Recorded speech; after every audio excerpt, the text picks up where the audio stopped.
Waalaikumsalam.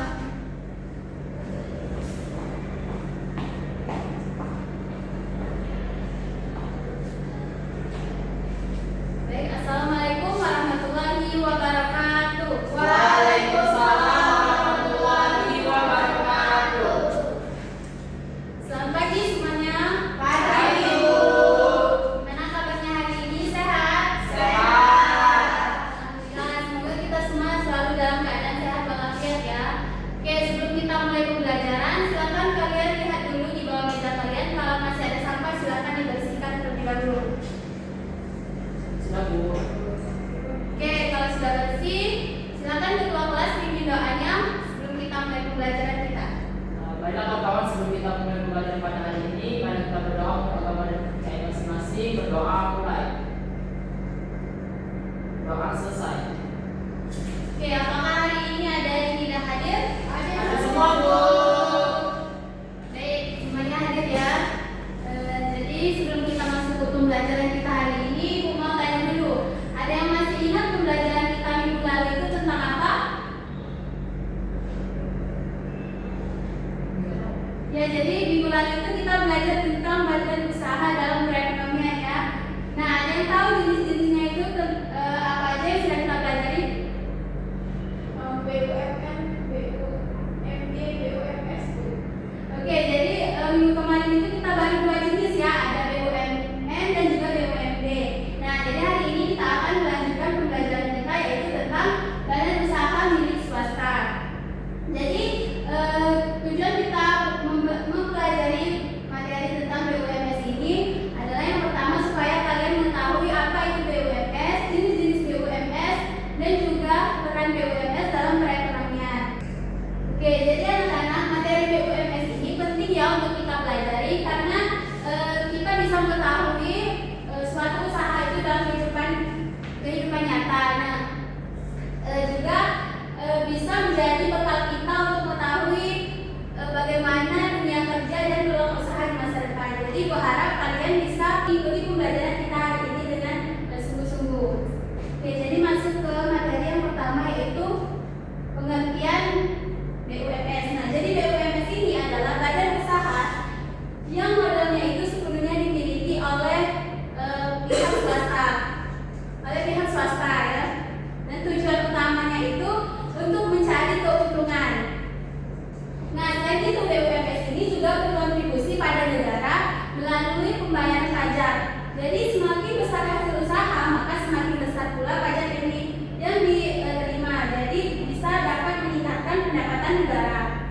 Oke, yang selanjutnya yaitu jenis-jenis BUMS. Ada 4 ya jenis-jenisnya. Yang pertama ada perusahaan perseorangan. Nah, perusahaan perseorangan ini adalah perusahaan yang didirikan oleh satu orang dan modalnya itu berasal dari modal pribadi. Dan semua keuntungan dan kerugian ditanggung sendiri. Contohnya seperti laundry, rumah makan, dan usaha-usaha lainnya. Yang kedua ada firma. Nah, firma ini adalah badan usaha yang didirikan oleh 2 orang atau lebih. Nah, mereka bekerja sama dalam menjalankan usaha dan menggunakan nama bersama. Contohnya itu ada firma akuntansi, ada firma konsultan, dan banyak firma lainnya ya. Oke, selanjutnya ada persekutuan komunitas atau SIPI. Nah, SIPI ini adalah badan usaha yang didirikan oleh beberapa orang, tetapi di dalamnya ada 2 jenis anggota.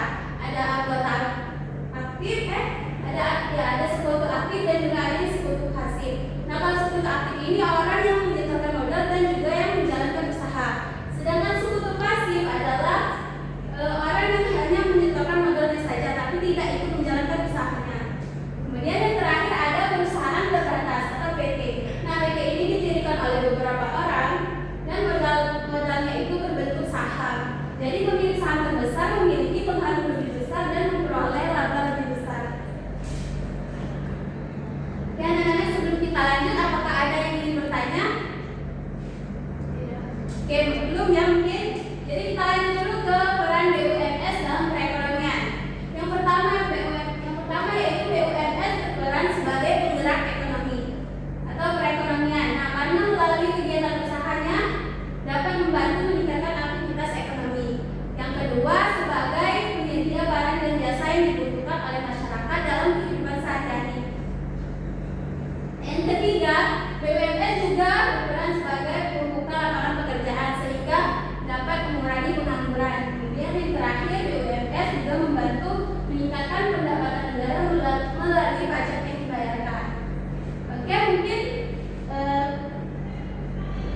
dari Ibu sudah selesai. Sekarang Ibu mau tanya ke kalian, apakah sudah dipahami atau ada yang ingin ditanyakan?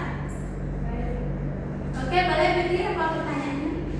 Bagaimana mekanisme pembagian keuntungan dalam persekutuan komanditer atau CV, mengingat di dalamnya terdapat dua jenis sekutu yang berbeda? Oke, bagus ya pertanyaan dari Fitri. Jadi pertanyaan tadi yaitu CV. Nah, bagaimana pembagian keuntungannya? Jadi di dalam persekutuan komanditer ini pembagian keuntungannya itu ditentukan oleh kesepakatan awal yang dibuat pada saat ingin menjalankan usaha. Nah, terus pembagian keuntungannya itu berdasarkan peran-peran yang dijalankan oleh sekutu aktif dan pasif ini. Nah, yang sekutu aktif ini biasanya lebih besar keuntungannya karena dia yang mengelola dan menyetorkan modal, sedangkan yang pasif ini dia akan dapat keuntungan sesuai dengan modal yang diberikan. Oke, apakah sudah paham, Fitri? Paham, Bu. Oke, baik. Ada lagi yang ingin bertanya? Oke, boleh. Ini apa? Kenapa usaha terbatas atau BP itu disebut badan usaha berbadan hukum, sedangkan untuk BUMS lainnya itu tidak? Oke, bagus ya pertanyaannya. Jadi PT ini disebut dengan badan usaha berbadan hukum karena memang sudah diakui oleh negara dan juga kedudukannya itu sudah terpisah dari pemiliknya. Nah, sedangkan BUMS yang lainnya ini kedudukannya itu belum terpisah dari pemiliknya. Jadi maksudnya yang BUMS lain ini tanggung jawabnya itu masih dipegang oleh setiap orang yang menjalankan usaha, sedangkan yang PT ini sudah ditanggung oleh perusahaannya. Oke, bagaimana nih? Apakah sudah dipahami? Sudah, Bu. Oke, baik. Apakah ada lagi yang ingin bertanya? Oke, mungkin Ibu rasa sudah cukup ya.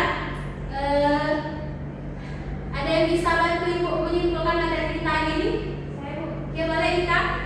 BUMS itu adalah badan usaha yang dimiliki oleh pihak swasta yang bertujuan untuk mencari keuntungan.